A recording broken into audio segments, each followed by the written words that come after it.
In this building, they are making the rarest and most expensive material in the known universe: antimatter.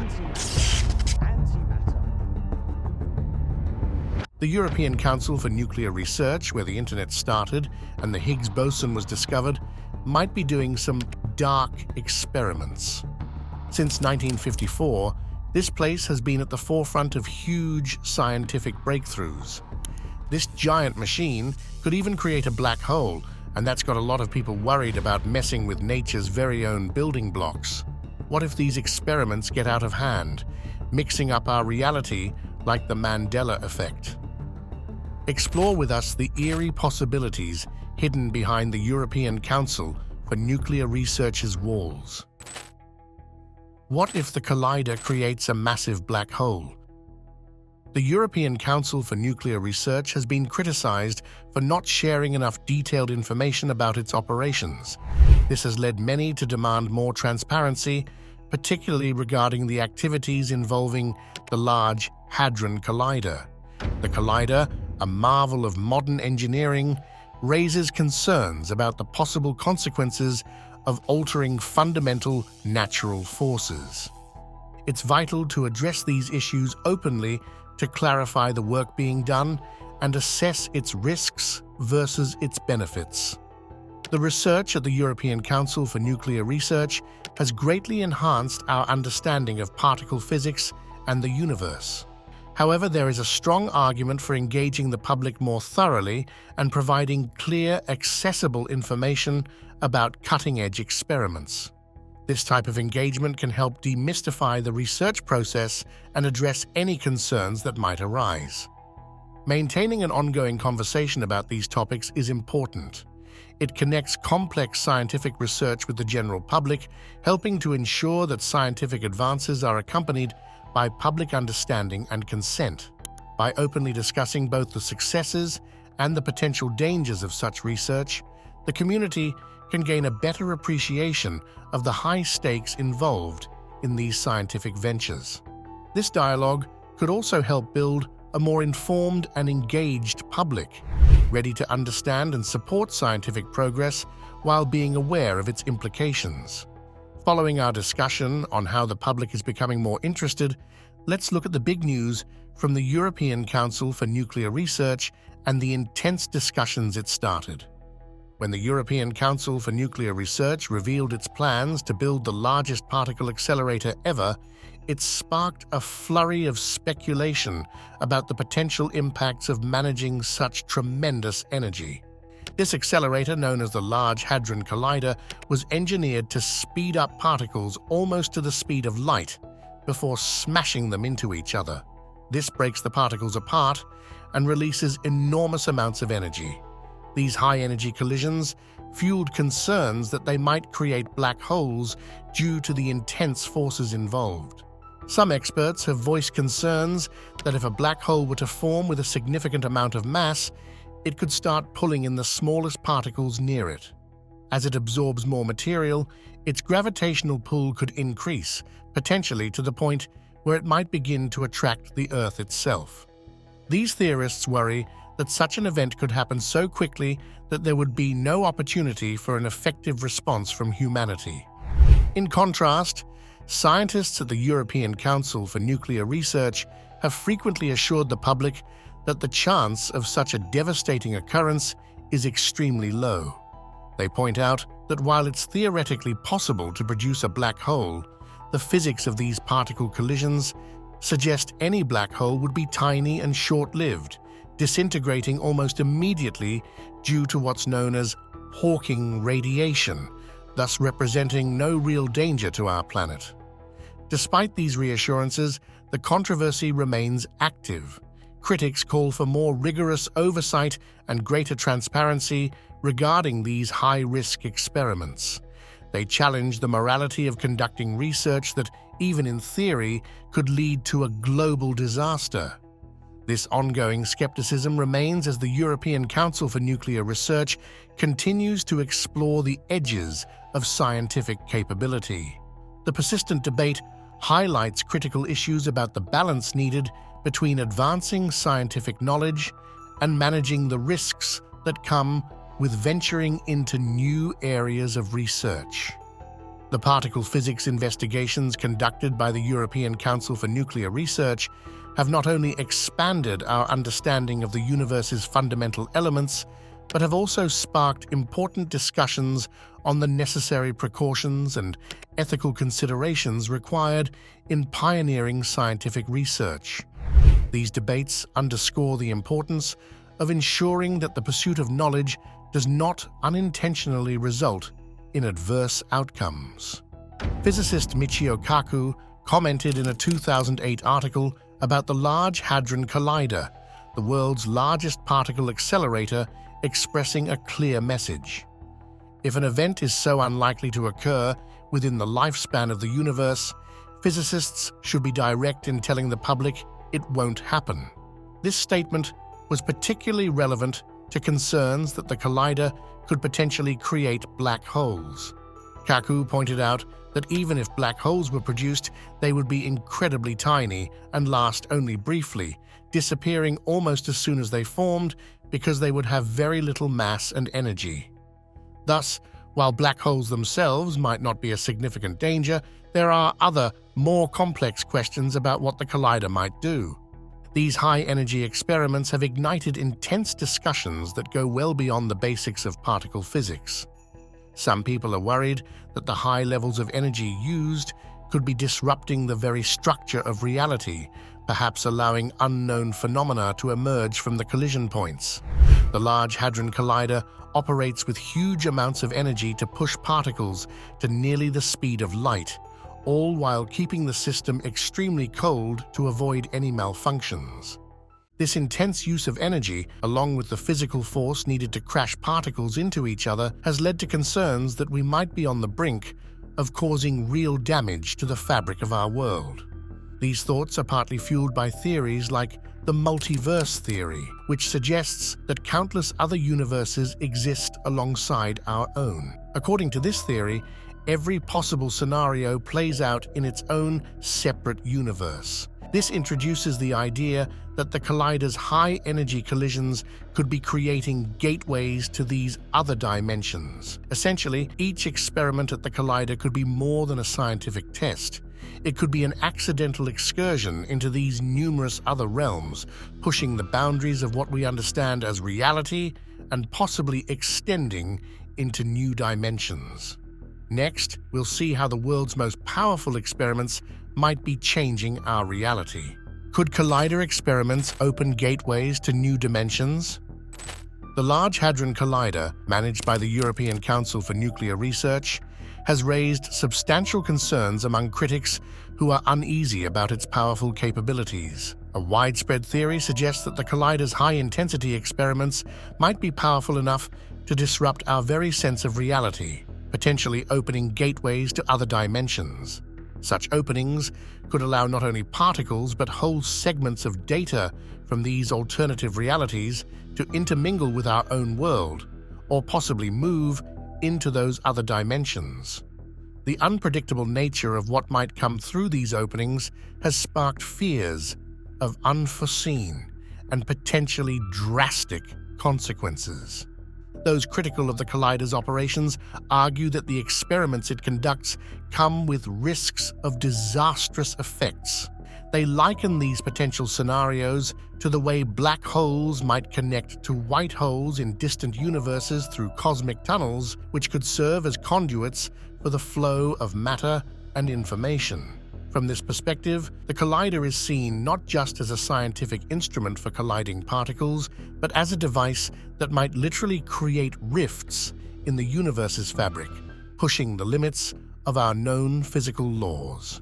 Additionally, the Large Hadron Collider is one among several advanced tools used by the European Council for Nuclear Research that probe deep into the puzzles of science. For example, the theory of antimatter was introduced in the 1920s by physicist Paul Dirac, who suggested the existence of a type of matter made up of particles with charges opposite to those of normal matter. This antimatter, which annihilates regular matter upon contact, releasing immense energy, has been extensively researched and verified since Dirac's prediction. The study of antimatter at the research center has been revolutionary, revealing the profound capabilities and also the significant risks associated with handling such unstable substances. The potential for destruction inherent in antimatter research underscores a recurring theme in scientific exploration.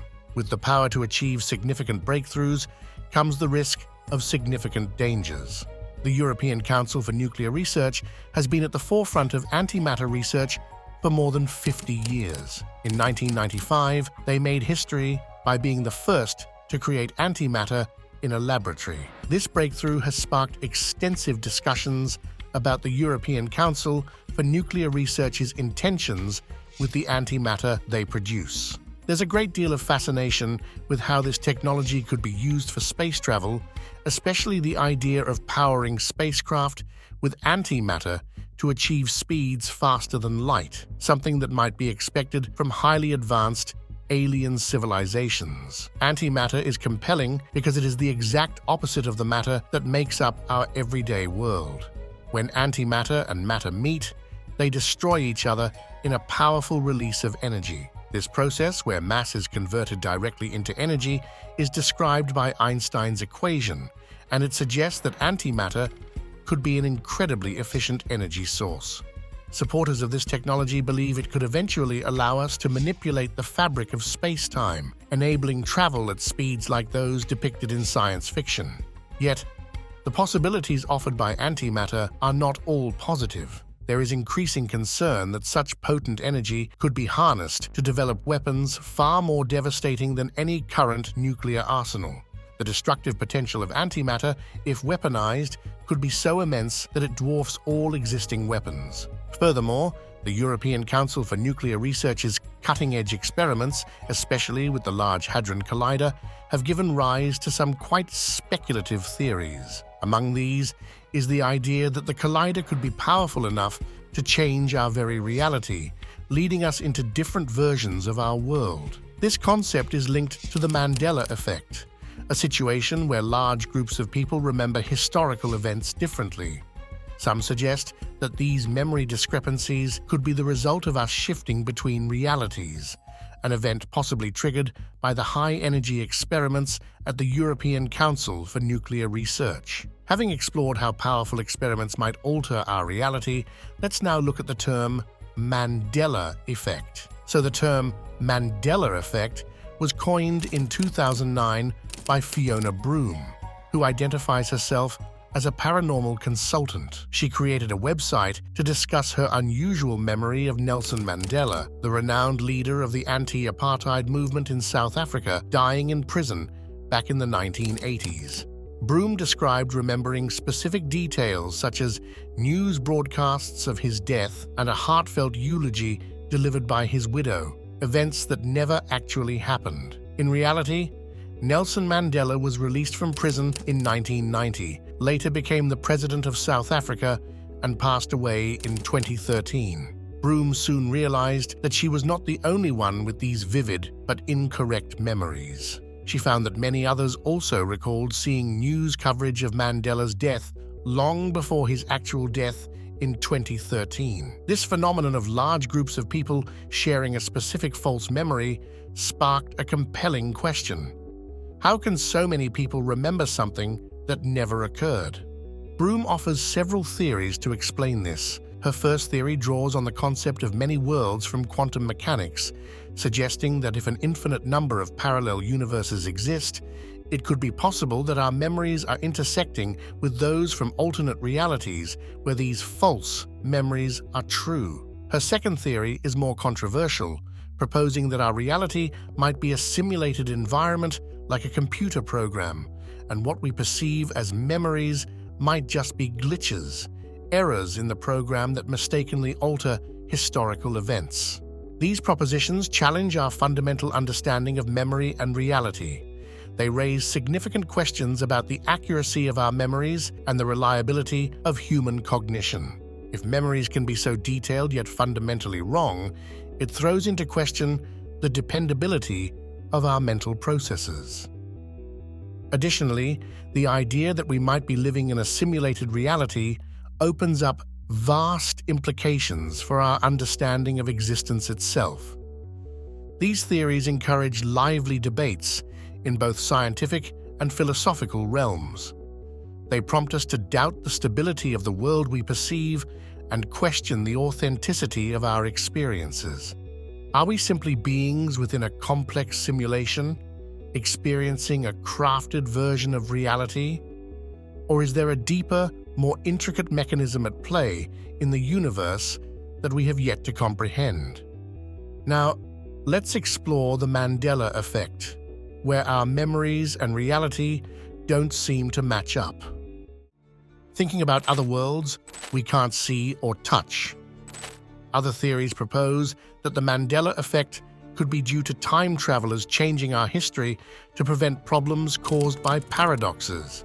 Other theories suggest it might be the result of supernatural forces like Satan, black magic, or witchcraft. However, these theories can't be proven with science, which makes them less trustworthy. Let's look at a different idea that involves the concept of multiple universes and errors in our perception of reality. I created a video where I talk about this, featuring an interview with Sean Carroll, a well-known physicist who specializes in the many worlds interpretation of quantum mechanics.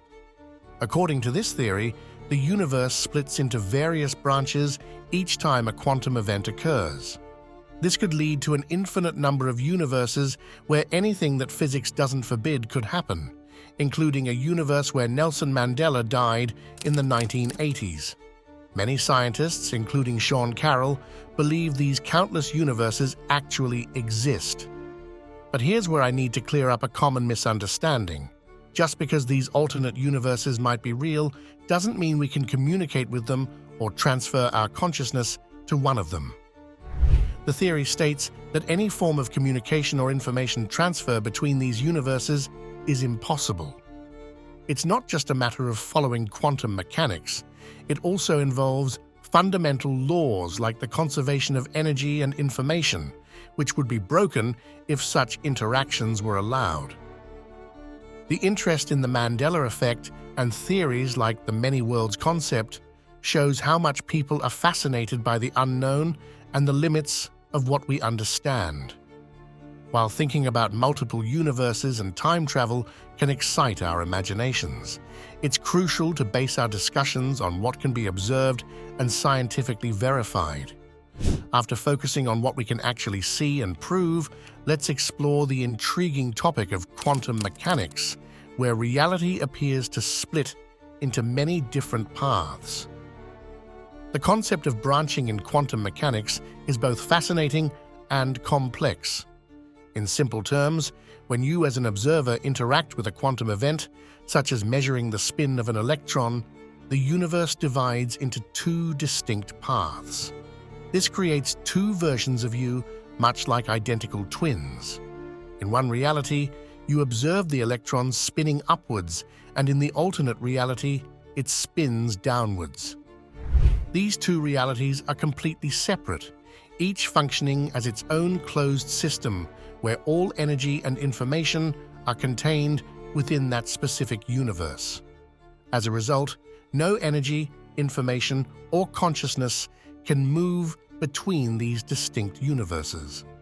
This idea is central to the many worlds interpretation of quantum mechanics and is also a component of the theoretical multiverses proposed by string theory, provided string theory is validated.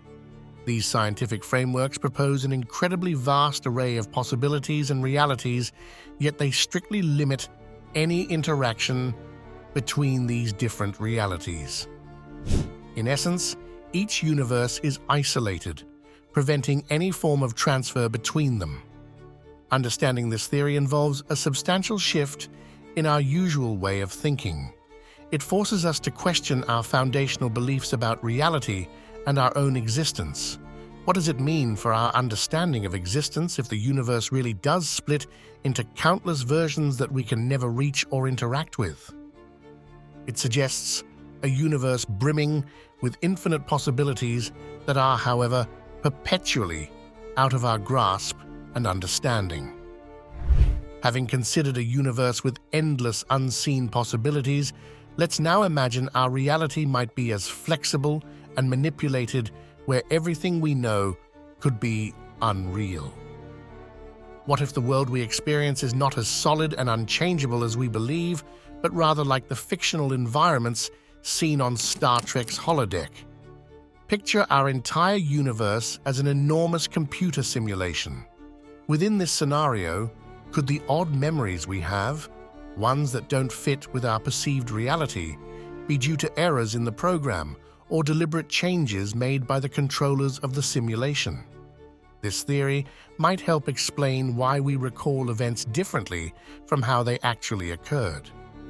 The concept of a glitch in the matrix might actually seem more realistic than the idea of multiple parallel universes, primarily because the notion of living in a simulation is theoretically plausible. If we consider the possibility that we are characters within a simulated world, then it logically follows that everything about us, every thought, emotion, and memory is governed by this simulation's rules. In essence, we are components of this vast program. Imagine if there's a glitch in the system. The controllers of the simulation might opt to reset or reboot the entire system to a time before the glitch happened, similar to how you might restore a computer from a backup following a software malfunction. In this scenario, you would lose any memory of the reset. Your digital consciousness would revert to how it was at the moment of the last backup. This is comparable to restoring files on a computer. The restored files revert to their previous state, wiping out any issues that had arisen. The skepticism around the notion that a simulation or some overarching matrix is deliberately manipulating our memories to produce something like the Mandela Effect is quite strong. If such manipulation were true, it would imply a deliberate experiment by the controllers of this simulation to create or observe this specific phenomenon of altered memories. However, this sort of scenario is not something we can practically test or prove, leaving it purely in the realm of speculation. So, while it's an interesting thought, it's not necessarily the most productive avenue for understanding why the Mandela Effect occurs. When searching for explanations, it's usually wise to consider the simplest and most likely reasons. And in the case of the Mandela Effect, science provides a more straightforward and likely explanation rooted in the nature of human memory and psychology. Memory storage in the brain is not a straightforward recording device, but is highly sophisticated and selective. Memories are organized within a framework known as schemas, which helps categorize and store similar memories together. This arrangement was highlighted in a 2016 study where MRI scans revealed how memories are physically formed in the brain, showing that similar words tend to be stored in adjacent areas. Taking a specific example, Nelson Mandela did not die in prison, but Steve Biko, another prominent South African anti-apartheid activist who was imprisoned around the same time, did. Biko was quite well known, nearly as much as Mandela during that period. It's conceivable that many people's memories of Biko's death became conflated with Mandela due to their similarities, leading to a mix-up in memory recall. This ties into a broader psychological theory that suggests memory is constructed rather than reproduced. This means that the brain doesn't simply play back a video of past events, but rather reconstructs memory from various pieces of information available at the time of recall. As a result, memories aren't static, but dynamic, subject to change and influence based on new information, similar past experiences, and our brain's wiring. When we try to remember something, our brains often bring up related memories, which can blend together and create mixed or entirely new recollection. This could explain why some people mistakenly remember a brand of peanut butter as Jiffy rather than its real name, Jif. There is another brand of peanut butter called Skippy, and it's easy to see how the brain might combine Jif and Skippy into Jiffy. There is also an entirely unrelated automotive brand called Jiffy, which could further contribute to the confusion. This shows how our memories can merge details from completely different sources, leading to inaccurate recollections. Research has shown that our memories are not static, but are flexible and can be shaped over time by our expectations or by new information, including information associated with similar memories. For example, the mix-up between Berenstain Bears and Berenstein Bears could be due to the fact that last names ending in Stein are much more common than those ending in Stain. People naturally expect the more familiar-sounding name, so they incorrectly recall Berenstain as Berenstein. In the era of digital technology and social media, these platforms significantly contribute to reinforcing false memories. Online spaces can act as echo chambers where misinformation is rampant. Websites and social media groups often attract people who share the same incorrect beliefs. Research has found that we are more likely to remember events that fit with our pre-existing beliefs, even if these memories are not accurate. This selective exposure to information reinforces and spreads incorrect beliefs. For instance, Sarah Palin never actually said, "I can see Russia from my house." What she did say was that parts of Alaska are close enough to Russia that one could see Russia from there, which is factually correct. Al Gore also never claimed to have invented the internet. He said that he supported legislation that helped develop the infrastructure for the internet in the early 1990s, which is also true. Despite these truths, their statements are often misquoted to imply something more exaggerated or ridiculous. Misinformation, especially when it is repeated frequently, can start to be seen as the truth. The widespread distribution of false stories on the internet, particularly those that confirm existing biases, can be extremely influential. This is why, in legal settings, skilled lawyers avoid asking leading questions that could suggest a specific answer. For example, asking someone if they remember the line, "Mirror, mirror on the wall," from Snow White would be leading, as it suggests the line is correct, when in fact the actual line is "magic mirror on the wall." Ultimately, our memories are incredibly unreliable and easily influenced by misleading suggestions and the reinforcement of incorrect beliefs by our peer groups. If others around us believe something false to be true, we are more likely to believe it as well. This susceptibility highlights how flexible and vulnerable our understanding of reality can be, emphasizing the importance of critical thinking and skepticism as we navigate a world full of misinformation. In 2020, a detailed study published in Science Mag examined more than 100,000 news stories shared on Twitter over a decade. This study revealed that hoaxes and rumors were spread more frequently than truthful information, approximately 70% of the time. Surprisingly, this widespread misinformation was largely spread by real, verified users, not bots or fake accounts. This points to a concerning trend in human online behavior. People often share sensational or incorrect information more eagerly than they share facts. The Mandela Effect serves as an interesting case study in how quirky and incorrect our memories can be, yet it also highlights the more dangerous aspects of misinformation. False information can significantly harm individuals and society, emphasizing the need for vigilance in the information we consume and distribute to prevent potential harm to ourselves and the broader community. Now we explore wild theories about a famous science project, showing how easy it is for real science to be misunderstood, how myths can obscure real scientific work. Switching focus, the Large Hadron Collider, managed by the European Organization for Nuclear Research, has been at the center of numerous wild conspiracy theories. Some of these theories suggest that scientists are using the Large Hadron Collider to create a portal to hell or to summon powerful deities to dominate the globe. Proponents of these theories often point to dubious evidence, like the number 666 in Organization for Nuclear Research's logo, or claims about the mystical importance of the collider's dimensions. Additionally, the Large Hadron Collider's resemblance to the fictional Stargate and rumors that alien technology is being used at the Organization for Nuclear Research have fueled such speculations.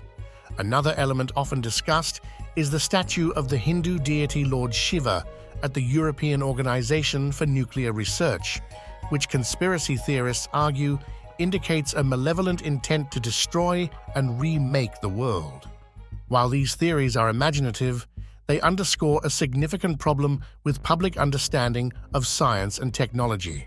The intricate and advanced nature of the Organization for Nuclear Research's work makes it a prime target for sensationalist theories. This type of misinformation can detract from the genuine scientific achievements and societal benefits of such research. It demonstrates how easily exciting stories and images can be manipulated into narratives that foster public fear and mistrust.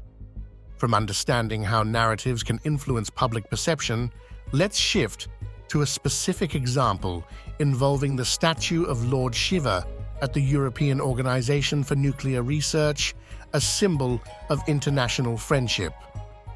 This statue was a diplomatic gift from the Indian government. However, its presence sparked various wild theories about European Organization for Nuclear Research's goals after a video featuring a fake human sacrifice at the statue went viral. This video was made by some employees at the European Organization for Nuclear Research as a prank.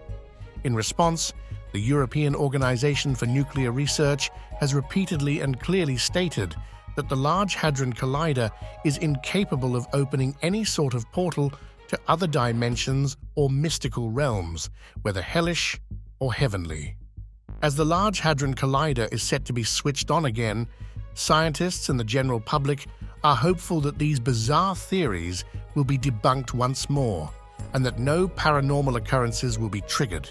Yet, the enduring nature of such dramatic claims, coupled with the odd, unexplained sights some might catch out of the corner of their eye, continue to fuel such speculative theories. It's crucial to understand how misinformation can skew our perception of scientific activities. The prank at the European Organization for Nuclear Research, though meant to be humorous, unintentionally supported a narrative that could erode trust in scientific organizations. This incident underscores the need for those involved in significant scientific projects to communicate responsibly and act thoughtfully. It also highlights how important it is for the public to critically assess the information they come across, learning to differentiate between reliable scientific facts and the sensationalism that often clouds the narrative around advanced scientific research due to its inherent complexity. The unfounded theories about portals and otherworldly entities, though baseless, remind us of the enduring influence of myths and the ease with which misunderstandings can spread in today's world. This situation challenges the media and educational institutions to enhance how they present and discuss complex scientific initiatives like those undertaken at the European Organization for Nuclear Research. Accurate reporting and educational efforts are vital to ensure that the public is well informed about the true nature of scientific research, steering clear of misconceptions and unfounded fears. Moreover, this context illustrates the broader cultural implications of how science is viewed by the public. It serves as a call to action for scientists and educators to actively engage with the community, making their work more transparent and explaining both the benefits and the limits of their research clearly. Doing so is essential for cultivating a society that understands science well enough to engage in knowledgeable discussions about the role of technology in our lives and to resist the temptation to believe in sensational but unsupported stories. This proactive approach in science communication is necessary to build a community that values and understands scientific inquiry, fostering a more informed and rational public discourse about science and technology. Could the experiments at the European Organization for Nuclear Research potentially lead us to alternate realities, or is this just science fiction? Share your thoughts and don't forget to like and subscribe for more insights.